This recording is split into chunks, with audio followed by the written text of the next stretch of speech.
This is a simple meme that you would find on the internet, but this meme is very real. The Green New Deal, surprise, serves China and China only. There's so many Republicans that unironically believe that. I mean, literally, Republicans keep thinking that Donald Trump is magically going to be the president tomorrow. They're also convinced that Joe Biden is some sort of communist. As a socialist myself, I can assure you that Joe Biden is doing nothing near socialism or communism. But that doesn't stop people from making up conspiracy theories. And the worst part is, it's not like these are even just coming from random people. They're coming from people like Ted Cruz and Marco Rubio running around calling Joe Biden a communist and making up ridiculous things like saying the Green New Deal is gonna ban cheeseburgers or it's gonna ban all air travel. It's just absolutely ridiculous. It's just complete utter nonsense. But they set up this fear mongering where, I mean, just look at Minneapolis right now. There's so many people that live outside the suburbs in Minneapolis that are legitimately terrified of,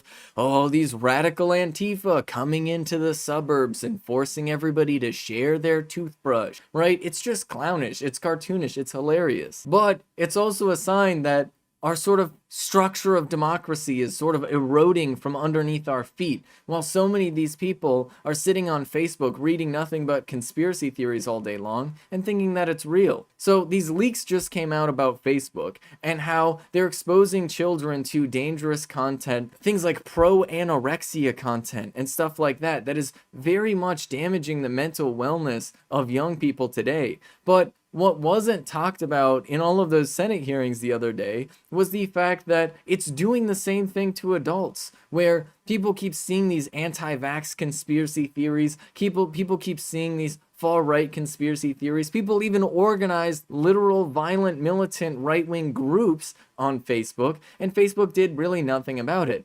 And so you can't escape the reality that these over-the-top, ridiculous conspiratorial claims end up going viral, and then a ton of Republicans end up believing them when it's complete nonsense. And it's gotten to the point where even elected officials are out propagating these ridiculous lies. Look at parents who the Biden regime calls domestic terrorists, standing up across the country to push back against critical race theory and radical gender ideology being forced on our children.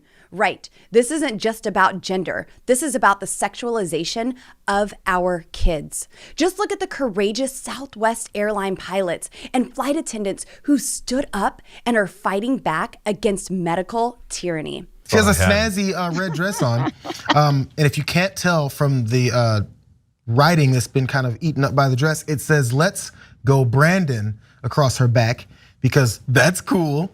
As for many of you guys who haven't been living under a rock, haven't seen the conservative Republican Trump-like new slogan now is "Let's go Brandon," being mistaken for a crowd that was chanting "F you Biden" or "F Joe Biden," and now that's become the rallying cry of conservatives. And of course, Lone Boebert's jumping on for that trend. Now, obviously, this is also a shot at Representative Alexandria Ocasio-Cortez, and her wearing at the Met Gala attacks the rich dress, similarly written, opposite color schemes. And she was making a point, of course, about taxing the wealthy, which is something we just don't do in this country.